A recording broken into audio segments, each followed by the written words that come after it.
सर्वेभ्यो नमो नमः। मैं ऋषिता जैन आप सबका स्वागत करती हूँ हमारे इस यूट्यूब चैनल में। आप देख रहे हैं डिवाइन शैली। प्लीज़ यदि आपको ये वीडियो अच्छा लगे तो प्लीज़ इसे सब्सक्राइब करें। आइए बिना देरी के हम शुरू करते हैं। आज का हमारा टॉपिक है वाच्य। वाच्य अर्थात कथन, या फिर हम इसे बोल सकते हैं बोलने की शैली। आपने इंग्लिश में भी पढ़ा होगा voice, active voice, passive voice और इम्पर्सनल वॉइस। उसी को आज हम संस्कृत भाषा में पढ़ने जा रहे हैं। कर्तृवाच्य, कर्मवाच्य और भाववाच्य। आप इनके नाम से भी पता लगा सकते हैं कि कर्तृवाच्य में क्या होता है, कर्ता की प्रधानता होती है। कर्मवाच्य में कर्म की प्रधानता होती है और भाववाच्य में भाव की या फिर क्रिया की प्रधानता होती है। और क्या क्या व्यवस्थाएं हैं, तो कर्तृवाच्य में कर्ता में तो प्रथमा होती है, कर्मवाच्य में कर्ता में तृतीया होती है और भाववाच्य में भी कर्ता में तृतीया होती है। इसका क्या कारण है?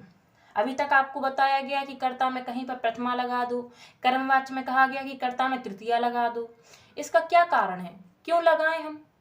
तो इसका भी एक मूल कारण है, इसके पीछे एक रीजन है। क्या है वह? एक सूत्र आता है कर्तृकरणयोः तृतीया। आपको अभी तक बताया गया होगा, आपको पढ़ाया गया होगा कि कर्ता में प्रथमा लगाएं, परंतु ऐसा नहीं है। कर्ता में प्रथमा कभी नहीं लगती, कर्ता में तृतीया लगती है, कर्तृकरणयोः तृतीया से। अब क्यों बताया गया ऐसा? तो एक सूत्र और है अनविहिते। वह कहता है जो अकथित है, जिसको किसी ने उक्त नहीं किया है, उसमें तो प्रायः सभी विभक्तियां लग जाएं, परंतु जिसको किसी ने उक्त कर दिया है उसमें केवल प्रथमा विभक्ति लगे। क्यों लगे? उक्त क्या हो जाती है, प्रातिपदिक बन जाता है। तो उक्त में क्या होती है, प्रथमा होती है। किस प्रकार से उक्त हो जाते हैं? तो कर्तृवाच्य में आप देख सकते हैं कर्ता की प्रधानता है, तो जो क्रिया होगी, क्रिया में जो तिंग लगेगा वह किसको बताएगा? कर्ता को बताएगा, कर्ता को उक्त कर देगा। तो कर्ता क्या हो गया, उक्त हो गया, उसमें क्या हो गई, प्रथमा विभक्ति हो गई। इस प्रकार से आपने कर्तृवाच्य में देख लिया कि प्रथमा होती है। कर्मवाच्य में कर्म को उक्त कर दिया, तो क्या हो गई, जब एक उक्त होगा तो दूसरा तो अनुक्त होगा ही, तो कर्ता क्या होगा, अनुक्त होगा, उसमें क्या हो गई, तृतीया हो गई। इसी प्रकार से आप और भी देख सकते हैं कर्तृवाच्य में और क्या क्या है, तो कर्म में द्वितीया होती है, कर्मवाच्य में कर्म में प्रथमा होती है और भाववाच्य में कर्म रहता ही नहीं है। कर्तृवाच्य में क्रिया कर्ता का अनुसरण करती है, कर्मवाच्य में क्रिया कर्म का अनुसरण करती है। जो प्रधान होगा उसी का तो सब अनुसरण करेंगे। और भाववाच्य में क्रिया सदैव प्रथम पुरुष एक वचन में ही रहती है, इसमें किसी प्रकार का झंझट नहीं है, क्रिया सदैव प्रथम पुरुष एक वचन में ही रहेगी। और कर्तृवाच्य में अकर्मक और सकर्मक दोनों धातुओं का प्रयोग होता है।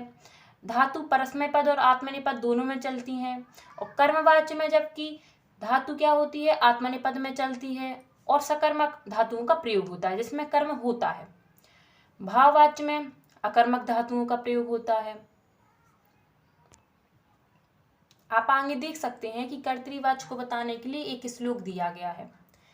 कर्तरि प्रथमा यत्र द्वितीयात् च कर्मणि कर्तृवाच्यं भवेत् तत्तु क्रिया कर्तानुसारिणी। अब इसका क्या अर्थ है? इसका सामान्य सा अर्थ है जो कि आप पहले पढ़ चुके हैं। आइए पुनः देख लेते हैं।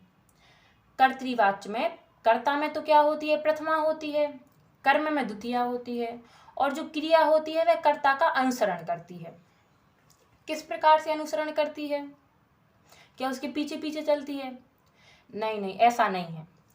जिस प्रकार जो पुरुष और वचन क्या किसका होगा, कर्ता का होगा, वही किसका होगा, क्रिया का होगा। सेम पुरुष और वचन होगा। 3 प्रकार के पुरुष होते हैं और 3 प्रकार के वचन होते हैं। आपने इंग्लिश में भी पढ़ा है, ध्यान कीजिए। फर्स्ट पर्सन, सेकंड पर्सन और थर्ड पर्सन।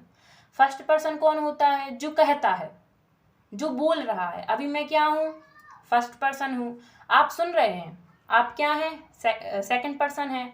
और जो आपके अगल बगल में जो भी जितने भी लोग हैं वह क्या हैं, हम दोनों को छोड़कर थर्ड पर्सन है। तो इस प्रकार से मैं क्या हूँ, उत्तम हूँ, तो मैं को क्या रखा, उत्तम पुरुष में। तुम क्या हो, मध्यम हो। जब मैं उत्तम हूँ तो तुम क्या हुए, मध्यम हुए। तुमको किस में रखा, मध्यम में रखा और बाकी सबको प्रथम पुरुष में रखा। इस प्रकार से 3 पुरुष होते हैं। आप देख सकते हैं चार्ट में, सा मीन्स क्या होता है, वह होता है। उसके बगल में लिखा है सा, जो विसर्ग वाला नहीं है, सामान्य सा है, आकारांत है, वह क्या है, स्त्रीलिंग के लिए है। और जो विसर्ग वाला है वह किसके लिए है, विसर्ग वाला सह, वह है पुल्लिंग के लिए। जैसे इंग्लिश में होता है, दोनों की अलग अलग व्यवस्थाएं हैं, किस प्रकार से ही और सी की, है ना, उसी प्रकार से सा क्या है, प्रथम पुरुष एक वचन का है, तो उसके साथ में क्रिया भी क्या लगी, प्रथम पुरुष एक वचन की ही लगी। त्वम क्या है, मध्यम पुरुष एक वचन का है, तो उसके साथ भी क्रिया क्या लगी, हससी लगी, मध्यम पुरुष एक वचन की लगी। अहम क्या है, उत्तम पुरुष का है, उत्तम पुरुष एक वचन, तो उसके साथ में भी क्रिया क्या है, क्रिया का जो रूप है उत्तम पुरुष एक वचन का ही लगा। इस प्रकार से आप पूरे देख सकते हैं, आपके सामने दिख रहा है। अब देखिए, ये तो हो गई कर्तृवाच्य और कर्तृवाच्य की बात।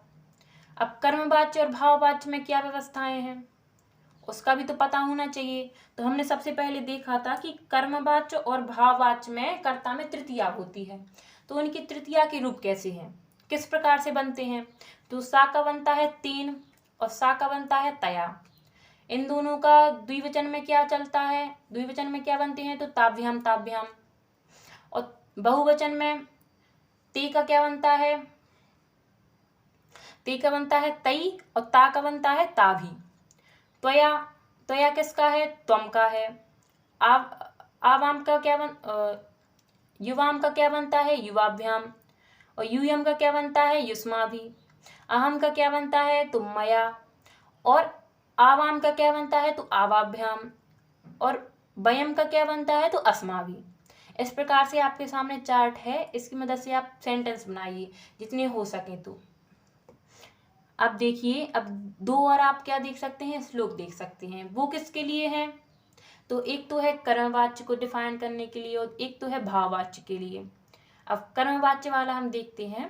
कर्मणि प्रथमा यत्र तृतीयाथ च कर्तरि कर्मवाच्यम भवेत् तत्तु क्रिया कर्मानुसारिणी। कहा गया है कि कर्मवाच्य में, कर्म में तो क्या होती है, प्रथमा विभक्ति होती है और कर्ता में तृतीया होती है। कर्मवाच्य में जो जो क्रिया होती है वह क्या करती है, कर्म का अनुसरण करती है, क्योंकि कर्म क्या है, प्रधान है। भाववाच्य क्रिया वक्ति न कर्तारम न कर्म च तत्र कर्ता तृतीयायाम क्रिया भावानुसारिणी। कहा गया है कि भाववाच्य में क्रिया क्या करती है, क्रिया की चलती है, ना कर्ता की चलती है ना कर्म की चलती है। किसकी प्रधानता होती है, क्रिया की होती है। वहां पर क्या होता है, कर्ता में तृतीया विभक्ति होती है और क्रिया भाव के अनुसार ही चलती है। अब आपके मन में प्रश्न होगा कि सामान्य से आत्मनेपद की धातुओं का प्रयोग कर्मवाच्य और भाववाच्य में हो जाता है, तो नहीं, ऐसा नहीं है। जो कर्मवाच्य और भाववाच्य की धातु हैं वह आत्मनेपद जैसी ही चलती हैं, परंतु थोड़ा सा अंतर है। वहां पर बीच में यक प्रत्यय लग जाता है, का तो हो जाता है लोप, परंतु क्या बचता है, या बचता है, वो बीच में लग जाता है। जैसे आत्मनेपद में चलता है सेवते सेवेते सेवन्ते, सेव से सेवेथे सेवध्वे, सेवे सेवावहे सेवामहे। और कर्मवाच्य में, भाववाच्य में सेव्यते सेव्यते सेव्यन्ते, सेव्यसे सेव्यथे सेव्यध्वे, सेव्ये सेव्यावहे सेव्यमहे। इस प्रकार से रूप चलेंगे। अब आपके सामने आया था सबसे पहले सकर्मक और अकर्मक। जो कर्मवाच्य है उसमें तो सकर्मक धातुओं का प्रयोग होता है और जो भाववाच्य है उसमें अकर्मक धातुओं का प्रयोग होता है। तो ये क्या है, सकर्मक जिसमें सा मीन्स क्या होता है, सहित, तो जिसमें कर्म होता है, जिसमें आप ये प्रश्न उठा सकते हैं किसको क्या। हमने जैसे आपसे पूछा क्या देख रहे हो, तो वीडियो को देख रहे हैं। क्या पढ़ रहे हो, पुस्तक को पढ़ रहे हैं। इस प्रकार से ये क्या हो गई, धातु सकर्मक हो गई। अब अकर्मक क्या है, अकर्मक साधारण एक तो क्या थी, कर्म के सहित थी, और एक क्या है, कर्म के रहित है, जिसमें कर्म होता ही नहीं है। जैसे हमने आपसे पूछ लिया क्यों हंस रहे हो, जल जल क्यों बरस रहा है, किसको बरस रहा है, क्यों लज्जा कर रहे हो, है ना। इस प्रकार से हमने क्यों सो रहे हो, इस प्रकार से यदि हम पूछेंगे तो आपके पास इनका कोई उत्तर ही नहीं है। यदि हम ये पूछें किस पर सो रहे हो, है ना, इस प्रकार से हम पूछें तो आप उत्तर दे सकते हो, इसमें कोई दोहराई नहीं है, कोई भी अलग बात नहीं है, पूछे जाते हैं आप दे सकते हो। परंतु इसमें कर्म, कर्म क्या है, नहीं होता है, कर्म के रहित क्या है, अकर्मक हैं। अब आप देखोगे कि यदि कोई श्लोक हो या फिर इनका संग्रह हो तो अच्छा हो, तो इनका संग्रह भी है। लज्जा सत्ता स्थिति जागरणम वृद्धि क्षय भय जीवित मरणम कौटिल्यस्युक्य भ्रम यत्न ग्लानि जरा सामर्थ्य क्षरणम शांति ध्वनि मंजन वैकल्यम रंभण रंभण रोदन हसनम सेना क्रीड़ा रुचि दीप्त्यर्थम धातुगणम तम कर्म कमाहु। ये आपने श्लोक देखा, यह कहता है कि जो लज्जा से युक्त हैं, जो धातु हैं, जो लज्जा के अर्थ को बताने वाली हैं, जो सत्ता अर्थात रहना, किसी का आधार, स्थिति कोई स्थिति, कंडीशन, जागरणम जागना, वृद्धि बढ़ना, क्षय नष्ट होना, नाश को प्राप्त होना, भय डरना, जीवित जीना, मरण मरना, कौटिल्य कुटिलता, औत्सुक्य उत्सुकता, भ्रम कंफ्यूजन, यत्न प्रयत्न कह सकते हैं, कोशिश कह सकते हैं, ग्लानि इसे आप इंग्लिश में कहते हैं गिल्टी, जरा, जरा का अर्थ होता है वृद्धावस्था, सामर्थ्य शक्ति, क्षरणम क्षय हो जाना, शांति साइलेंस, ध्वनि शोर करना, मंजन, मंजन का अर्थ होता है ब्रश नहीं, मंजन का अर्थ होता है यहाँ पर स्नान करना, वैकल्यम विकलता या फिर दुखी होना, जम्बण का अर्थ होता है जमाई लेना, रंभण, रुदन का अर्थ होता है रोना, हसन हंसना, शयन, शयन का अर्थ होता है सोना, क्रीड़ा, रुचि, दीप्ति का अर्थ होता है चमकना। इस प्रकार से जो धातु हैं उनमें कोई प्रश्न नहीं उठता, आप चाहें तो आप उठा सकते हैं और फिर उसका उत्तर देने का प्रयत्न जरूर करना, देखना कि आप पे बनता है कि नहीं बनता। यदि ना बने तो समझ जाना ये अकर्मक धातु हैं। अब नेक्स्ट जो आप देख रहे हैं एक श्लोक, धातुरर्थांतरे कृते धात्वर्थेनोपसंग्रहात् प्रसिद्धे विवक्षाता कर्मणो कर्मिका क्रिया। यह क्या करता है, ये पता है आपको, सकर्मक जो धातु होती हैं उनको अकर्मक में बदल देता है। यदि सबसे पहले दिया गया है कि धातु अर्थांतरी, जब धातु का अन्य अर्थ में प्रयोग किया जाए, किस अर्थ में, तो आप एक उदाहरण देख सकते हैं, भारम बहती, भार को ढोता है, वहीं पर हम इसे कह दें कि नदी बहती, वायु बहती, तो इस प्रकार से क्या हो जाएंगी, अकर्मक हो जाएंगी। धातु के अर्थ में कर्म, धातु अर्थेनोप संग्रहात, जब धातु और कर्म को अलग अलग ना कहें, एक में ही कह दें, धातु में ही कर्म को मिला दें, संग्रहित कर लें। कैसे, तो देवदत्ता शब्दम करोति, ये तो क्या हो गई, सकर्मक हो गई। परंतु इसी की बजाय हम कह दें देवदत्ता शब्दायते, ये क्या हो गई, हमारी अकर्मक हो गई। आगे आप देख सकते हैं कर्म के प्रसिद्ध हो जाने पर, तीसरा है हमारा कर्म के प्रसिद्ध हो जाने पर, किस प्रकार से, मेघो बरसती, यहाँ पर क्या है, जल अत्यंत प्रसिद्ध है, मेघ बरसना अत्यंत प्रसिद्ध है, यहाँ पर कोई कंफ्यूजन ही नहीं है, कोई किसी प्रकार का प्रश्न ही नहीं होता, तो ये क्या हो गई, अकर्मक हो गई। और सबसे मजे की बात है चौथी, हमें लगाना है तो लगाइए, नहीं तो हमारी जो धातु है वह सकर्मक होते हुए भी अकर्मक हो जाएगी। किस प्रकार से, देवदत्ता पचती, यहाँ पर क्या हो गई, वहाँ पर ऊदन वगैरह कुछ भी नहीं लगाया है, कर्म का प्रयोग ही नहीं किया है, तो कर्ता पे आधारित है कि कर्ता क्या है, स्वतंत्र है, उसको जैसा बनाना है, जो करना है, जो कहना है वह कह सकता है, किसी प्रकार का जोर नहीं है उस पर। तो क्या कहता है कि मैं पकाता हूँ, किसी ने देवदत्त से पूछा भाई क्या कर रहे हो, तो उसने उत्तर दिया कि मैं पका रहा हूँ। अब उसने ये नहीं बताया कि मैं क्या पका रहा हूँ, क्या बना रहा हूँ, उसने कुछ नहीं बताया। तो इसी प्रकार से क्या होता है, जो सकर्मक धातु होती हैं वह अकर्मक में ही चेंज हो जाती हैं कुछ कुछ कंडीशन में। अब धातु को हम किस प्रकार से कौन सी नियम लगाएं जिससे कि कर्मवाच्य और भाववाच्य में बना पाएं, तो इसके लिए भी आप चिंता नहीं करिए। इसी वीडियो में आपको ये भी देखने को मिल जाएगा कि किस प्रकार से हम कर्मवाच्य और भाववाच्य की क्रियाएं बनाएं, धातु को किस प्रकार से यूज करें, क्या क्या नियम लगेंगे। तो एक सूत्र है सबसे पहले सार्वधातु के यक।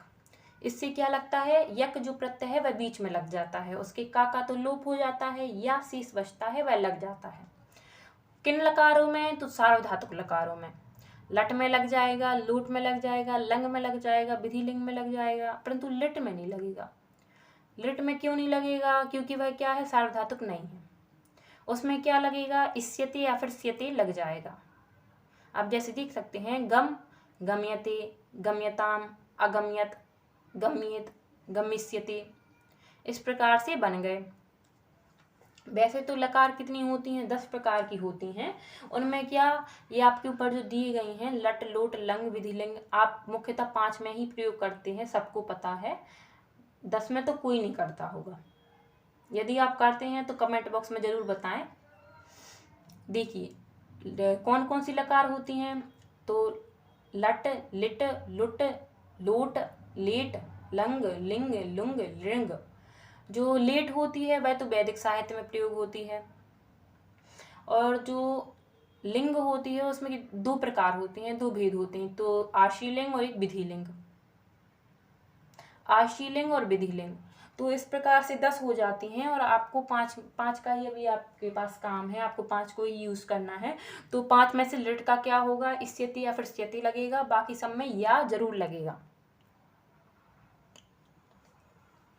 सबसे पहले आप नियम देख सकते हैं, धातु के साथ में या लग जाता है, आत्मनेपद में ही चलता है। धातु का जो रूप है वह आत्मनेपद में चलता है। और जैसे आप देख सकते हैं उदाहरण में, भूयते, पठयते, लिख्यते, रक्ष्यते। और दूसरा नियम कहता है कि धातु को गुण नहीं हो, कुछ नहीं हो, मूल जैसी है वैसी ही रहे। जैसे गम को गच्छना हो, पाक को पिबना हो, इस प्रकार से कुछ ना हो। धातु के साथ में कुछ भी अपन को नहीं करना है, जो मूल है वह है। अब तीसरा नियम क्या कहता है कि जो आकारांत, जो दीर्घ आकारांत हैं, उसके आ का ई हो जाए। इस प्रकार से आप देख सकते हैं नीचे, दीयते, धीयते, मीयते, स्थीयते, गीयते, पीयते, हीयते। परंतु कुछ आपने देखे हैं एक्सेप्शन भी बहुत सारे होते हैं, हर जगह होते हैं। आप कोई भी सब्जेक्ट देख लीजिए तो यहाँ पर भी हैं, ज्ञायते, स्नायते, इस प्रकार से। ह्रस्व री जो है, चौथा नियम हमारा कहता है कि ह्रस्व जो ऋकार है, ऐसी धातुओं का जिनके अंत में ह्रस्व ऋकार हो, तो उसके ऋकार का क्या हो जाता है, री हो जाता है। जैसे आपने देखा है, क्री का क्या हो जाता है, क्रियते, ह्रियते, ध्रियते।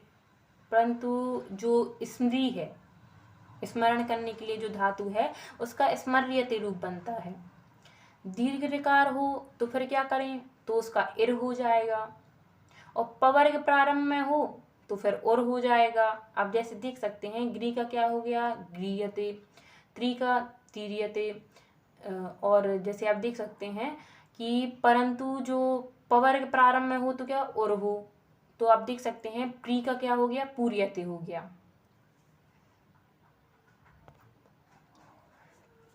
अब हमारा नेक्स्ट नियम क्या कहता है कि वच आदि जो धातुएं हैं उनका संप्रसारण हो जाए।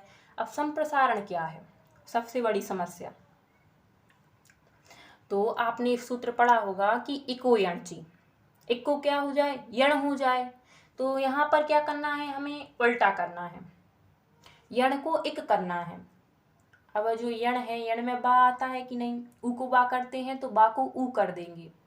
वच का क्या हो जाएगा, उच्यते हो जाएगा। यच का इज्जते हो जाएगा। बप का उप्यते हो जाएगा। स्वप का सुप्यते हो जाएगा। बह का उह्यते हो जाएगा। बद का उदयते हो जाएगा। ग्रह का गृह्यते हो जाएगा। इस प्रकार से आप और भी देख सकते हैं। और जो ह्रस्व ई है उसको दीर्घ ई हो जाए, ह्रस्व ऊ है उसको दीर्घ ऊ हो जाए। तो जैसे जी है तो जीयते हो जाए, ची है तो चीयते हो जाए, हु है तो हुयते हो जाए। इस प्रकार से रूप बन जाए। अब हमारा सबसे लास्ट नियम है, धातु के बीच में जो ना लगा है, यदि हम संस्कृत की भाषा में कहें तो उपधा का क्या हो जाए, लोप हो जाए। उपधा क्या है, जो अंत का अल है, जो अंत में जो अल है उसके प्रारंभिक, उसके ठीक आगे वाला क्या है, उपधा है। तो जो मंथ है, मंथ में क्या हो गया, मथ्यति बन गया, बंध में बध्यति बन गया, भ्रंश में भ्रंश्यति बन गया। इस प्रकार से रूप चलते हैं। परंतु जो बंध है, बंध्यति बनता है, चिंत्यति बनता है, निंद्यति बनता है। इस प्रकार इनके ना का लोप नहीं हुआ। क्यों नहीं हुआ? तो आपको यही याद रखना है कि एक्सेप्शंस हर जगह हो, कोई भी सब्जेक्ट नहीं है जिसमें ना हो। साइंस वालों को तो अच्छे से पता होगा, साइंस में आपने पढ़ा भी होगा, कितने सारे हैं। तो मुख्यतः तो क्या है, यही नियम चलेंगे, आप ये नियम याद कर लीजिए। परंतु कहीं कहीं आपको देखने में आएगा, अलग रूप देखने में आएगा, तो आप डरिएगा नहीं, भयभीत नहीं होइएगा, क्योंकि जो आप देखेंगे तो आपको पता चल जाएगा कि ये तो अलग चल रहा है, तो आप उसको याद कर लीजिएगा। अब देखिए हम वाक्य सिद्धि करते हैं। अभी तक हमने जो भी पढ़ा है उसको हम देखते हैं कि समझ में आया है कि नहीं आया है। अयम बालकम मार्गम प्रक्षति। अरे इसमें तो दो कर्म है। क्यों है? क्योंकि जो प्रक्ष धातु है वह द्विकर्मक है। दुहे याच पच दंड रुद्र प्रक्ष ची ब्रूसास जी मथ मुस नी ह्री कृसभय। ये 16 जो धातुएं हैं वो क्या है, द्विकर्मक ही हैं। तो यहाँ पर अयम, यह बालक, इस बालक से मार्ग पूछते हैं। तो अनेन बालकः मार्गः प्रक्षते। यहाँ पर दो कर्म थे तो दोनों में क्या लग गई, कर्मवाच्य में प्रथमा लग गई। वामनः बलिम वसुधाम याचते, याच भी है द्विकर्मक धातु, तो वामनेन बलि वसुधा याच्यते। अहम वृक्षम फलानि अवचिनोमि, मया वृक्षा फलानि अवचीयते। गुरु छात्रम धर्मम ब्रूते, गुरुना छात्रः धर्मम उच्यते। अहम श्लोकम पठामि, मया श्लोका पठ्यते। अहम श्लोकौ पठामि, मया श्लोकौ पठ्यते। अब यहाँ पर पठ्यते क्यों लग गया? क्योंकि जो कर्म है वह क्या है, द्विवचन में है, तो जो क्रिया है वह भी क्या होगी, प्रथमा द्विवचन में ही होगी। अब भाववाच्य में देखते हैं। मात्रा सुप्यते, मातृ शब्द से क्या बनता है, तृतीया में मात्रा बनता है। तीन रुद्यते, मुनिना तप्यते, मया हस्यते, श्रीमता आस्यते। अब श्रीमता क्यों लगा? क्योंकि श्रीमान के रूप भगवान की तरह चलते हैं। भगवान, भगवंतौ, भगवंता, भगवंतम, भगवंतम, भगवंतौ, भगवता, भगवता। इस प्रकार तृतीया में क्या बनता है, भगवता बनता है। त्वया कर्तुम शक्यते, तुम्हारे द्वारा किया जा सकता है। तै स्थीयते, उनके द्वारा बैठा जाता है। मया चिंत्यते, मेरे द्वारा क्या सोचा जाता है। अब आप भी सोचिए कि आपको समझ में आया है कि नहीं आया है। यदि आपको समझ में आ गया है, मुझे तो पूरा विश्वास है कि आपको आ गया होगा। और जो भी आपको सवाल हैं, जो भी आपकी कन्फ्यूजन है, वो कमेंट बॉक्स में ज़रूर लिखिएगा। मैं यथासंभव प्रयास करूँगी उसका उत्तर देने का। यदि आपको समझ में आ गया है तो प्लीज़ इसको लाइक, शेयर, सब्सक्राइब